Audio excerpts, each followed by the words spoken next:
rest. And I'm in your city trying to get up, ain't no rest. Labels trying to triple me and they can hate, I guess. But I'm fucking all these numbers up until they show me checks. Hold your breath. I mean, God. Yo, what's going on, everybody, and welcome to Rowdy and The Piff, episode number 2. My name is Rowdy, also known as The Goose. And today with me, as always, The Piff, also known as The Goat. That's right. The Piff, The Goose, The Goat, and The Gander. Yeah. Yeah, whatever that means, but, we're going to take a gander at some stuff today. But before we get into that, The Piff, how are you living? I'm living good. I'm drawing circles on a paper right now, just thinking about all the good things I've done today. Oh, that's adorable. What did you learn today in class? I woke up and I ate ass and ate shit. Wow, that's a productive day. I would have to say. So yeah. Anything new in the world? Nope. Same day. Same shit. Same everything. Everything's the same. I don't know. Everything's the same every single day. What do you want me to say? Oh wow. Okay. So did you watch the Patriots and the Chiefs? Yeah, I watched. I had Brady as my quarterback for fantasy, and I was a little bit disappointed. And I know Twitter was also fucking all over him about how old he looks. So. Well, he did look old, to be fair. And I was keeping a good eye on it because I had Brandon Cooks on my fantasy. So I was hoping that Brady would be able to throw to him. He definitely threw at him, but he wasn't able to throw it to him. He threw it over him, to the left, to the right. Sometimes he swirled around and threw it at the ground. He looked just dazed, confused, deaf and dumb out there. Yeah, nobody was on the same page. And it definitely looked like he was a little ancient out there. The whole playbook was a little dusty and didn't look very creative. You look dusty. Yeah. Your hair's uneven. Yeah. I don't know. But yeah, he looked dusty as shit. And it wasn't a good look for my season. I'm like, but I think Twitter's overreacting. Everybody's overreacting. They're like, Patriots. Stop overreacting. It's the Patriots. If anybody can fix this, it's Belichick. He knows what he's doing. And actually, I feel like they needed it. They needed it to refuel the fire. Okay. Sometimes losses are good. Sometimes in this case, it's good. If they lose now, well, the season's still early, and it'll light a fire under their ass. And Bill Belichick will figure it all out. And Brady's going to look, dude, next week against the Saints, Brady's going to look like a god again. And everything's going to be okay. And the world will be back to where it needs to be. And the fantasy season will be back to where it needs to be. And that's it. And I don't want to fucking hear anything else about Brady being fucking getting ready to retire. And it's Jimmy G's turn. I'm off that. And So there. So take that. Yeah, no, I definitely agree. A little bit of doom and gloom from Twitter and from everyone else, but it's Tom Brady and the Patriots, so I'm sure it'll be just fine. But how about Kareem Hunt, though? From the first play, fumbling and getting the ball stripped after never fumbling for 4 years, and then going on to just have the most ridiculous game ever as a rookie. Yeah, I mean, we got a kind of a trend going here with running backs who come from smaller schools breaking into the NFL and doing their damn thing. So we had David Johnson coming from like northern Iowa, and now we have Kareem Hunt, who was playing at like Toledo, and he comes into the NFL and he breaks through. So maybe it's not always about the conference you come from. Maybe it's about the size of your heart. Wow, that's beautiful, very poetic. But yeah, man, that offense, that Chiefs offense is going to be pretty tough to deal with this season. Yeah, I mean, they'll be difficult, but I mean, I think Alex Smith's getting a little hyped up, maybe a little bit too much. He had a good game. I'll see where he's at fucking week 7 or 8. We'll see what his passer rating's like then. But the Chiefs defense, man, they're incredible. That front, and a lot of people forgot that they added Benny Logan to it. So they got Justin Houston, Dee Ford, and Benny Logan. So yeah, the Chiefs defense is going to carry them. You know, we knew they're going to be a playoff team, but nobody really talks about them because when they get to the playoffs, they always lose. So, you know, we could talk about them. We can get hyped up about Alex Smith, but what they do in the playoffs is what's really going to matter. So we'll wait. We'll fucking see. We'll see. But the Chiefs are good. No doubt. They're a good team. True. So how about that? Did you catch that, I don't even know what they were trying to call it, but that like anti CTE, anti concussion helmet infomercial that came on. Oh, I didn't see that. What was that all about? You didn't see it? Man, it was the most ridiculous looking thing. Like it was literally an infomercial, and it was just like shitty graphics of like this helmet, and it showed like a head in it, and kind of like how whenever you pressed against it, then the top of the helmet area like retracted and absorbed and all this weird shit. But it's like, there's no way that's going to do anything. It's just going to be a waste of money, I feel like. But I mean, I guess they're trying to make it look like they're trying to do something about it. Yeah. Which is good, I guess. Yeah, the NFL's putting on a show, and they're trying to act like they give a shit. And they did another display of that kind of that type of shit this morning when they decided to suspend a player who isn't even in the NFL anymore. Hey, Josh Brown, remember when we suspended you for one game for beating your wife around all the time? Well, now we're going to give you 6. And he's like, okay, I'm not playing anymore, but okay. The NFL's ass. They're ass and they're trash. And that's it. Wait, I didn't hear about that. What? You didn't hear about that? No. So this morning the NFL decides, with the whole Zeke case that we talked about on the last show. Right. They decide that Josh Brown, the Giants kicker that I was telling you about last episode, he, did all that shit, and the only thing they did at the time was suspend him one game. They like literally got him in, got the wife and the husband, got him in the separate rooms and all that. Then they only suspended him one game. Well, they came back. They retracted on all that this morning and decided, well, if we're going to go ahead with this Zeke case, we might as well, make ourselves look better. And so they decided to suspend Josh Brown for 6 games. He's not even on a fucking team. So. Yeah. That's ridiculous. Oh, yeah, that's probably makes sense. I saw a lot of jokes on Twitter about how they need to suspend OJ and stuff like that. Yeah. So, yeah. So it's all about show. It's like they're really doing a really crappy, terrible job at trying to act like they care.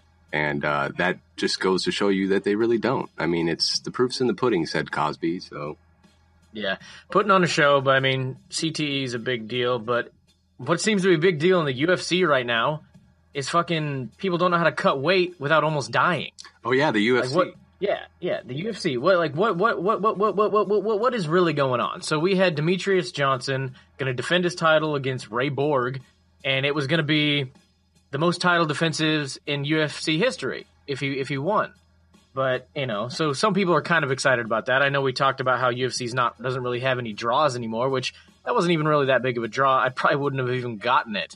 But I'm sure there's some people that were interested in seeing him defend the title again. He's got a lot of fans. But, it was Ray Borg at the last minute got sick. But he said that it's quote unquote not weight cut related. But I don't know. I don't know if I believe that. Yeah, we talked about that last episode, and it looks like it's all coming to fruition. That we predicted the UFC's downfall. And less than a week later, they're already having issues with the main event. Update, I've already filled my whole page up with circles. So now I got to grab a new page. Wow. Let me grab a new page. But definitely keep us posted on that, because that's definitely something that everyone wants to hear. I'm on to the second page. I'm filling it up. Okay.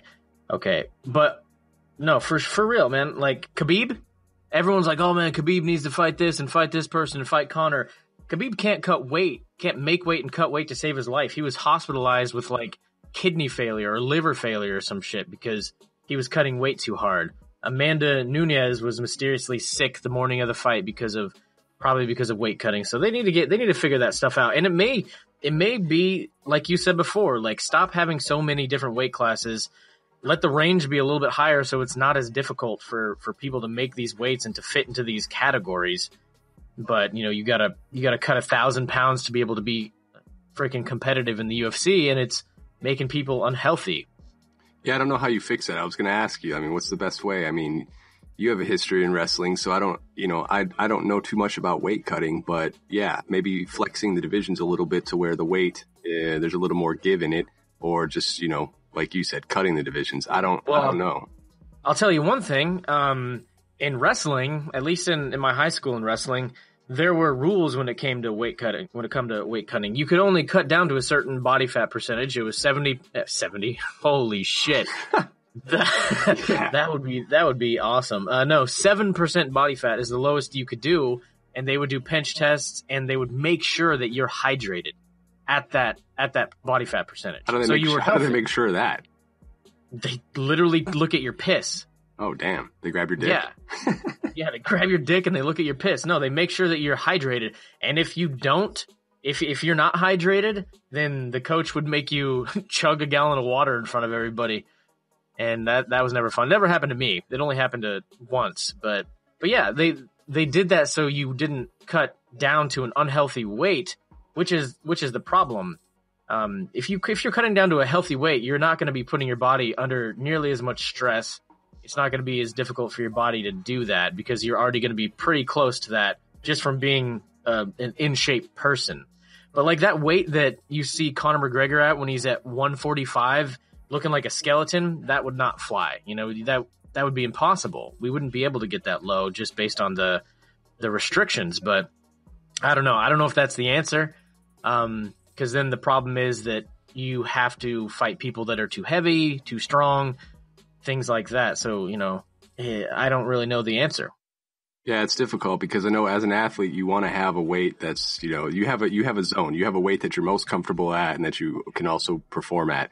And I think with fighters and the money being so low, they'll sometimes jump up or down to get that money. And so, you know, I really kind of blame the UFC a little bit in that aspect that, you know, fighters are going to have to jump from division to division to try to get the money. Because if there's an opening or if it's a big draw, big card, they're going to want to get after it. And so, yeah, then that leads to them cutting more than they probably should or more than they're comfortable with. And then, you know, yeah, Conor looking like fucking Skeletor, or you're looking just like a skeleton, like he's just been, you know, on a meth binge for a week.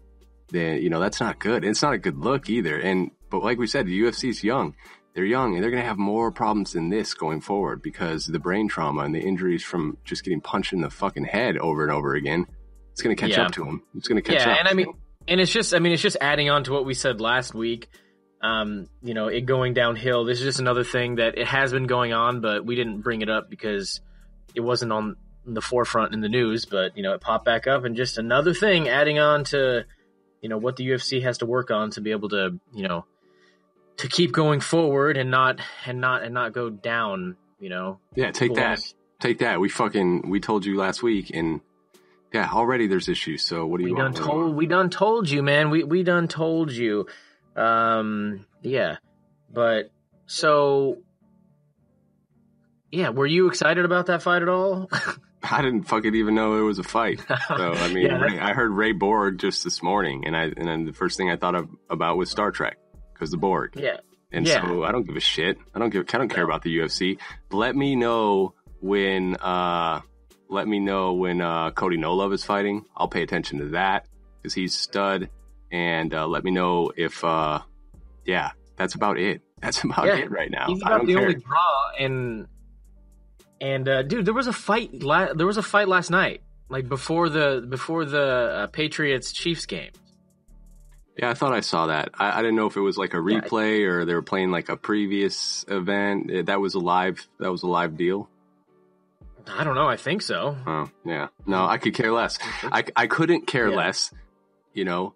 And Conor McGregor, Nate Diaz, Cody No Love, maybe Dillashaw, you know, Mighty Mouse, you know, when he's fighting somebody I know, those are some draws for me. You know, and the female fighters are, you know, their divisions have gotten a little bit more interesting. So I'll give them some respect for sure. Ronda Rousey's not in the picture, so that's kind of, you know, it is what it is, but there's some good female fighters still. I'd probably pay attention to some, but it's not enough to make me buy a card. You know, I'll read about it. Yeah, I mean, maybe we should move on because we're already giving the UFC too much publicity here. They don't deserve it, man. they don't deserve it. I don't need Falcon Punch All Stars to start writing me up and telling me about what I need to do with the UFC. No, I'm done. So yeah, no, we're off the UFC. We shouldn't even have to really talk about it anymore for the next like several months because at this point there's nothing really to look forward to. But I'm sure there'll be a fight that they'll announce and we'll be so we'll go forward from there. Fucking yeah. Yeah, I mean the UFC is trash, so I don't even know why we talk about it. Nobody gives a rip about the UFC. But you know what people do give a rip about? Twitter. And you know what happens on Twitter? Bunch of crazy shit. It's time for I know they didn't tweet that. Nice. Okay. Yeah, dude, I'm still working on that fucking. What do you have lined up? Anything crazy in the Twitterverse? I want you to go first because because I don't think I have as good of a tweet as you. You don't even know what I have, but I'll go ahead and go first. The first one I want to talk about actually came out of the Patriots-Chiefs. I wanted to say fight because we've been talking UFC, but the Patriots-Chiefs football game, and it comes from your father, your actual father, Skip Bayless. Oh yeah, my dad. Yeah, apparently your dad. And he says so. If you don't know, Mike Gillislee or Gillislee or whatever the crap Gillislee. It's Gillislee, yeah. Gillislee, yeah, is now on the Patriots, and this tweet came literally like, I don't know, not even halfway through the game. Skip Bayless says, Mike Gillislee obviously isn't the load Blunt was, but nobody hits holes with more force/fury. Nobody has a better nose for the goal line. Like, after not even one game, a half a game, obviously, already Gillislee is the actual GOAT. If you take a look at his... Nobody has a better nose for the goal line, Skip. Come on. There's fucking 32 teams with running backs that have good noses. Come on. You need to talk to your father because, I mean, all you got to do is look at Gillislee's stats. He's been nobody. I mean, yeah. I'm not rolling with him anymore. He ain't my dad. I know I was excited about the prospect of being my father before. I know I kind of got excited when people compared me to him in a way that made him my father. I kind of got excited about it before, but you know what? I'm not with it anymore. Skip, you're crazy. You're crazier than my real father. So I'm done with it. And I'm done. And that's saying a lot because that's Gunt. That's the Gunt. Gunt's going to make an appearance on this podcast. And he's going to blow your mind. He's going to blow your mind with submarine warfare stories of nuclear subs. And yeah, maybe on a future podcast, we'll drop my real father. But Skip, I don't want it no more. I'm not interested in the relationship. The GOAT, and the Gunt. Can you imagine? Yeah, the trio. It's going to be lit. But Skip, stop. You know, it's just dumb. You know, Gillislee had a good game. That's what it is. They got like 3 running backs. They're going to use Burkhead that same way in one of these weeks. And he's going to look like he's got the best nose. Why are we talking about noses? It's not about noses, Skip. It's about, like, there's 32 other teams. And all you want to do is dick ride 2. I'm sick of it. No, yeah, that's absolutely true. Well, enough about your father. How about, do you have a tweet lined up? You're not my dad! You're not my dad! You got a tweet lined up? Fuck him. You got a tweet lined up or not? I got a tweet lined up. Yeah, I got something for you. This is what I read last night after the game. Peep game. All right. This guy tweeted, I'm going to give Brady 2 more games. If he continues to play this way, I'm benching him for Dak. The reply on that, don't wait, do it now. Brady just doesn't have weapons. That's the type of shit they tweet. That's a little bit jumping the gun. Yeah, I saw a lot of that on Twitter too. It's like, oh, Tom Brady's done. He needs to retire. He looks like a 40-year-old man. Bugging. No weapons. No, he's got Gronk. If you got Gronk, you have weapons. It doesn't matter. No fucking weapons? I'm not even a Patriots fan, and I can name all of their weapons. It's fucking ridiculous to say, oh, Brady's done. He doesn't have weapons. Trade him now. Are you kidding me? Deion Lewis. Fucking Gillislee can catch from the back when they want him to. Burkhead's obviously going out on deep routes. They even throw a fucking fullback in a wide set. They got Dorsett, and he's going to be coming up now, it looks like, with all the injuries. You got Amendola. You got Cooks. You got Gronk. Like, dude's got weapons. And, like, you know, pump the brakes. They're going to be fine. Belichick's going to look at what happened. He's going to, you know, take a calm approach to it, and he's going to fix it all up. And he's got weapons. Are you kidding me? Take a look at a team like the fucking Jets or the Browns. And then we'll talk about who doesn't have weapons. You're talking about the defending Super Bowl champions that were down 28-3. They came back. Whoa. Chill. You sound like a closet Pats fan, buddy. Relax. I'm just realistic with the logic. You know, we did this in 2014. Everybody lost their shit because, you know, they got beat. Brady looks 37. No, it's fine. It's fine. I just want everybody to relax on it. And I think maybe more so I'm interested and invested more because Brady's my fantasy quarterback this year. Absolutely. So, you know, I'm saying shit that I've never thought I'd say. True, but I also have Cook, so I need Brady to wow, that's a word. I need Brady to be able to throw the ball to my boy Brandon Cooks. But let's move on to my next tweet, and this is just like yours was, kind of like a double. So Michael Rappaport, he always does these crazy rants all the time about LeBron, about Tom Brady, and he did this long rant about, you know, talking shit to Tom Brady yesterday. But anyway, this dude says, Shut up. You know as much about the Pats as you do about acting. 0. Come at me. Because Michael Rappaport's an actor, which you don't want to do because he'll body you on Twitter. He says, do you think I know more about the Pats or your mom? That's classic. I just love classic people like that, you know, they're famous and they just talk shit to regular nobodies on Twitter. That's one of my favorite things to see. Because you shouldn't have to sit there and let like idiots, nobody trolls talk shit to you on Twitter. You should be able to respond. Like, who could don't feed the trolls? Like, if I want to talk shit to a troll, I can. Like, they deserve it. Yeah, it's a wide open area out there on Twitter, you know? Right. Protect your neck. Check this out. I got a good one. So the hashtag that was going on this morning when I woke up was like Friday feeling. Sometimes they have these, you know, they choose days of the week where it's like, you know, Wednesday fuck day or hump day, right? And you know, Monday I want to kill myself because I have to go back to work day. Gotcha. This hashtag was, you know, Friday feeling, okay?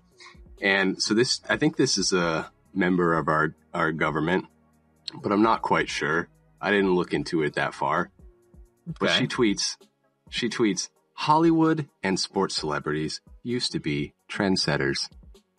But American patriotism is back, and it's in style. We've moved on without you.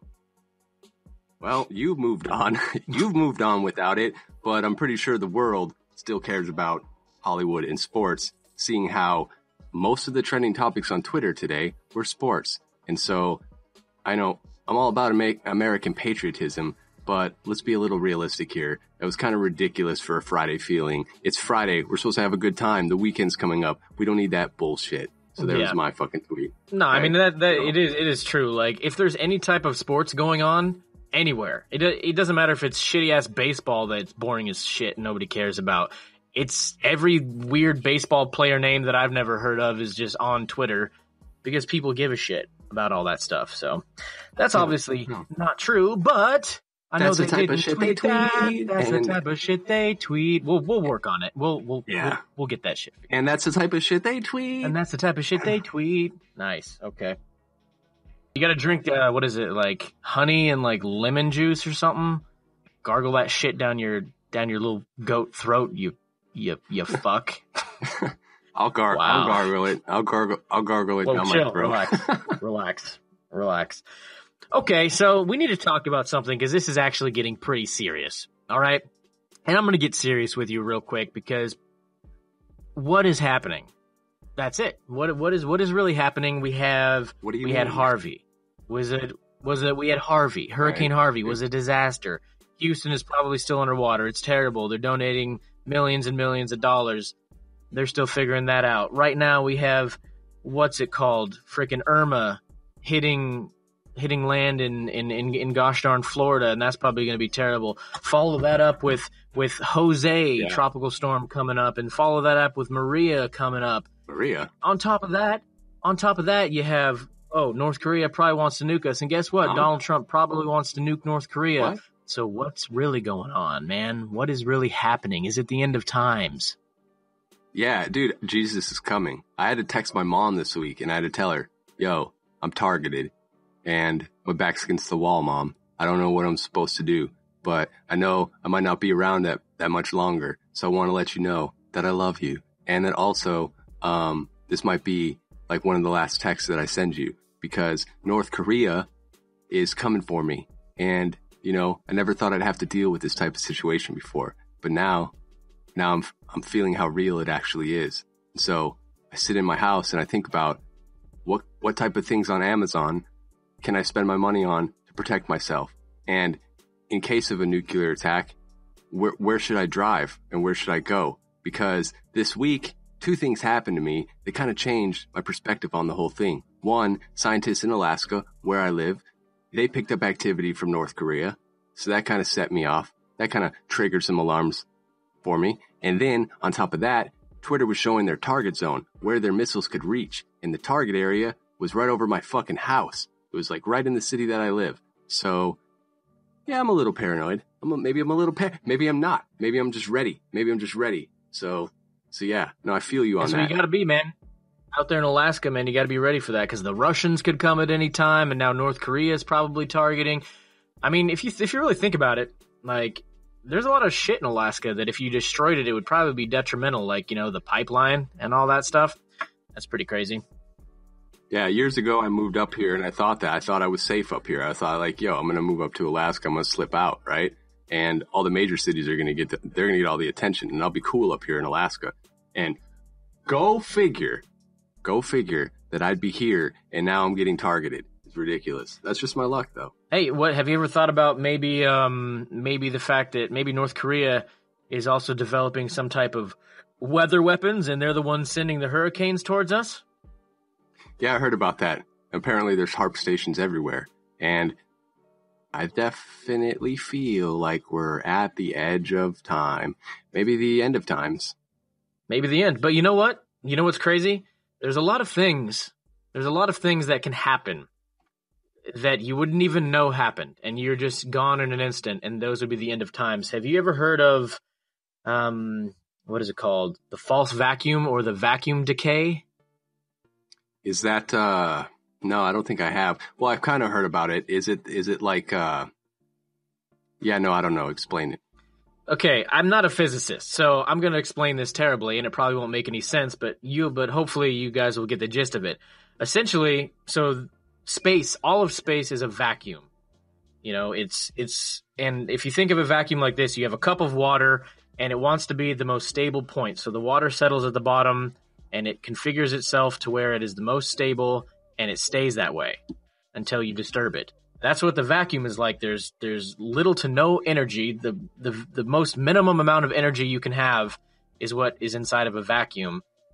But if there is a more stable type of vacuum that has even less energy, that could possibly try and take over our vacuum. And what that essentially would do is destroy the entire universe at the speed of light. I think that's the best way to go out. I mean, think about it. Well, I don't want it to last. If it's going to end, make it end at the speed of light. That sounds dope. I'd rather go through something like that than, have to, have this prolonged apocalyptic type of scenario where I'm fucking out there trying to kill radioactive animals for food. Like, just kill me at the speed of light. That's true. That's what you got to do, man. But isn't that crazy? Like, that's something that could happen in an instant. Like, basically the universe is just made of this one thing that's stable, but this other thing's like, oh no, we're gonna become more stable and become this. So let's just trash all that, and then everything's dead. Yeah, bro, did you also know that Jupiter and Saturn just straight up protect us from like meteors and shit all the time? I think it's like, I know the Kepler belt. Is that what it's called? It's an asteroid belt that like shoots ice comets towards Earth, quite frequently. And, and obviously that's another way we could go out. Just a huge asteroid just coming towards Earth. And, that'd be fucking bad. Yeah. Cause the thing is we know about comets. Comets are pretty much the asteroids that are just, they fizzled out and they're just kind of stuck in our orbit, or the orbit of the sun rather. And we know where they go. But if we have a meteor or an asteroid that's coming from somewhere else and it doesn't get picked up by Jupiter or Saturn's gravitational field, how much time do we have? How much time, would scientists, is there a way that we can stop it? What happens? And I think that's a pretty dope way to go too. Just, I'd rather get blasted with a giant meteor than get nuked. Yeah, I still like the speed of light thing where we just suck up into a vacuum and then maybe continue our lives as like, better versions of ourselves, maybe even as like, cool animals or something like that. But yeah, the vacuum thing, I'm still stuck on that.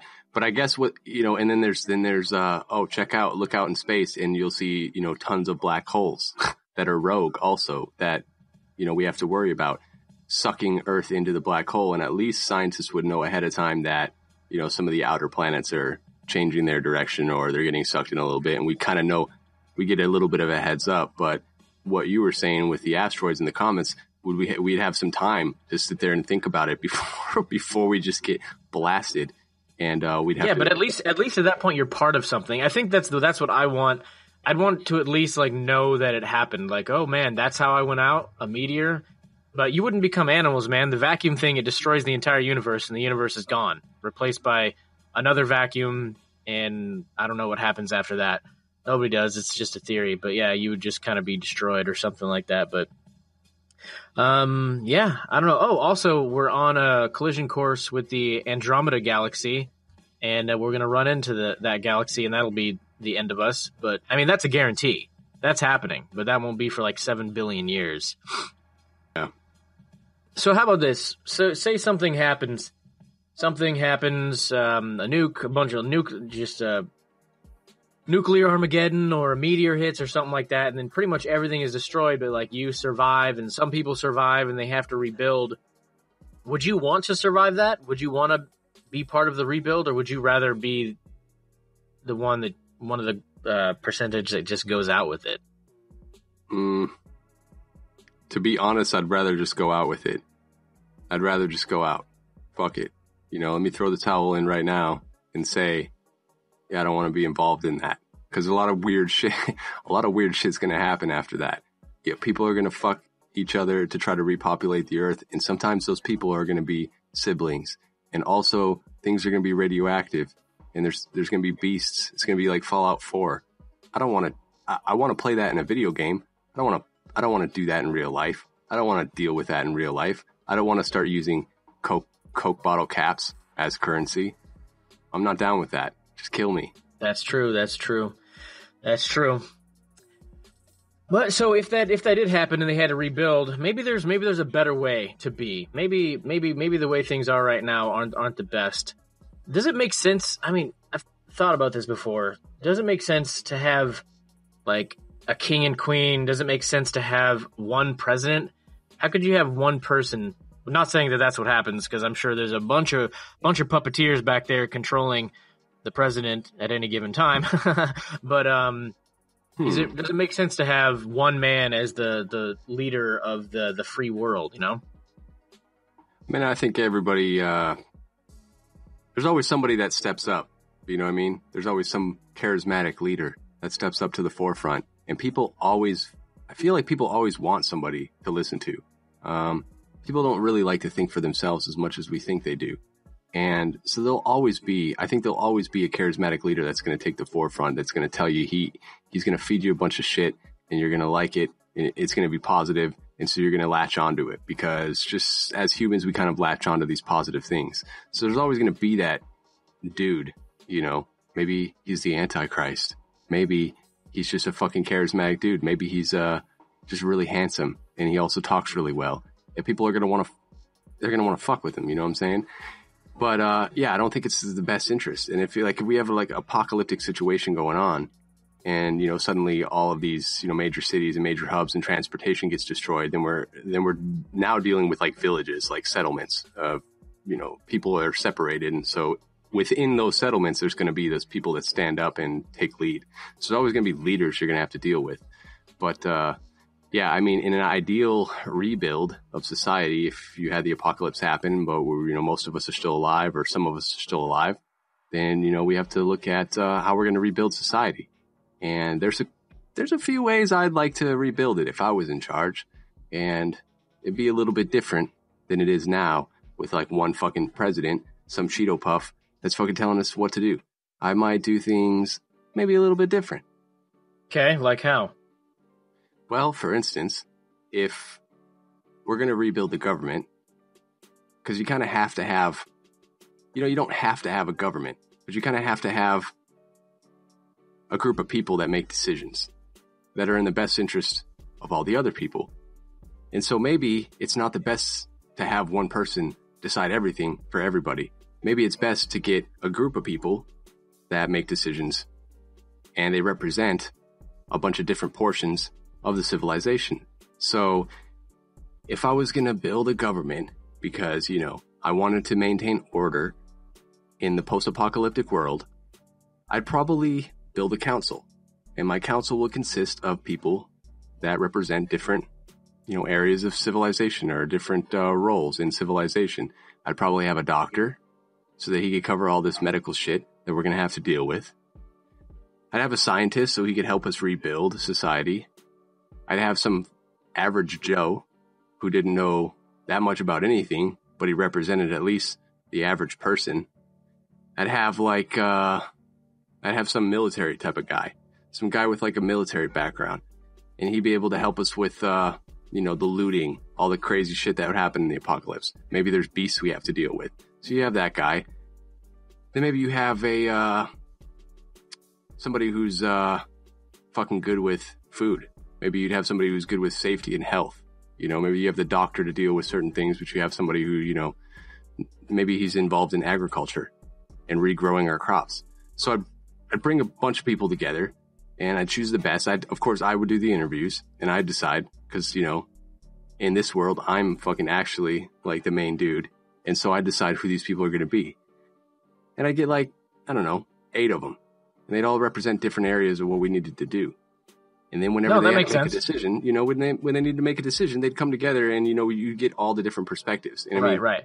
The way Congress is fucked. You can't do it like that. You have to, people have to be experts. Yeah, because then with that, all those people they're basically from the same field, in it for the same reasons, blah, blah, blah. We need to wipe the slate clean. And then from that point, you got your scientists, you got your medical doctors, you got your, people that are, have a degree in economy, whatever, like every different trait that you're talking about, and they all have expertise that they can put into it. That makes sense. You look at every movie ever, like of an alien civilization, it's like, oh, we must speak to the council, and the council consists of 13 people that sit around and they make decisions. But, in our situation, they would actually all have different levels of expertise and be able to contribute in their own ways. That makes sense. But, I think we're going to start wrapping this up, though. Enough doom and gloom with the end of the world. Everyone actually has that to worry about in real life as it is, with the hurricanes and North Korea and Trump wanting to drop nukes too, probably, and all that other fun stuff. So I'd probably bring Twitter. I'd bring Twitter back, because I feel like the world needs more Twitter, right? You really don't think you don't think that that's one of the worst parts of society, though? I'd change it up. I'd make it to where, you can only tweet one fucking time a day. So all this bullshit that we read all the time, you better make it count, because you've only got one tweet a day. And if you're a troll, it's the death penalty. As soon as you're discovered as a troll, it's a death penalty. So we're not fucking around in our new society, in our new civilization. Yeah, maybe I'd make Twitter a sport. It's a new sport. And maybe, just maybe, my Twitter would be better than the real Twitter. I don't know. Maybe. Maybe. But I think it's time to wrap this up. We've talked about some good stuff, how the UFC is still trash, how Tom Brady is old, but I'm sure he'll find that fountain of youth at some point during this season. And the end is near. So make sure you listen to the podcast, because it might be the last thing you do, and you really got to hear this stuff, man. It's next level. But if you guys listened to Piff on the Blitz last week, there was a lot of good information there, and now you should be able to see if anything that he said was true or accurate at all, and that'll be good. But of course, here coming up in a couple days, there will be episode 2 of Piff on the Blitz, where he will recap what happened in the previous week and talk about what he sees coming up in the next week. Is that correct? Yeah, and I'm already 0-1 because I picked the Pats over the Chiefs. So, wow. Stop listening, I guess.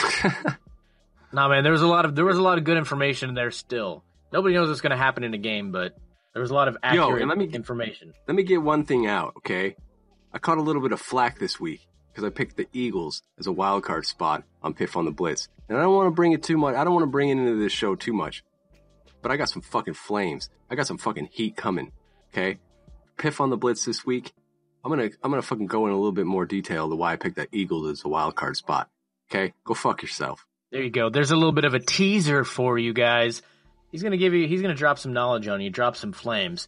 But yeah, of course, I'm gonna drop that fucking dick. I'm gonna drop that fucking weighted dick. Yep, that's what he's gonna do. But make sure you guys check out Piff on the Blitz with the Piff, also known as the Goat. I'm the Goose, also known as Rowdy. You can contact us. We do want to hear from you guys. If you have any questions or any topics you want us to discuss, you can contact us at rowdypiffpod@gmail.com. Of course, you can follow us on Twitter at rowdypiffpod. Yeah, and do that.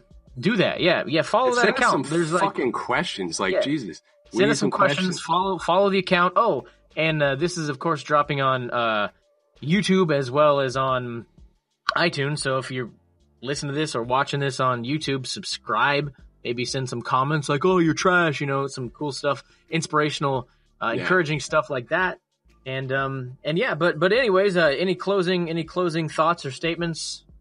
I got one closing statement. Okay, I'm gonna bring it. Sunday night's game, Dallas Cowboys, New York Giants. Okay, everybody in the world's gonna be watching it. They're gonna be looking at Zeke. He's gonna fucking eat. He's hungry. He's hungry as shit. He's focused. He's gonna go off. And also, pay attention to Evan Ingram. Okay, he's gonna be the key. That's all I gotta say. Wow, you heard it here. You heard it here first, folks. All right, well, we'll go ahead and wrap it up. I think we talked about enough stuff. Again, on Twitter at Rowdy Piff Pod, our email, rowdypiffpod@gmail.com. And also, the one that I always actually forget about is rowdyandthepiff.com, which is our website. Rowdyandthepiff.com is our website, and it has links and links to everything that you need to know. So, and it's got that fire mixtape. It's got that fire mixtape that I put out. It's got that fire mixtape that he put out as well. I put out a mixtape last month. Okay, just to give you an update on the status, we're at about 16 downloads. So we're rolling. Yeah. But it's flames though. If you hear the music in the background, that's not even breaking the surface of what this man is capable of over there. So go check that out. Go check it out. All right, guys, time to wrap this up. This has been the Goose Goat, and we've been gandering around, and catch you on the flip-de-doo. Man, see you later. Peace.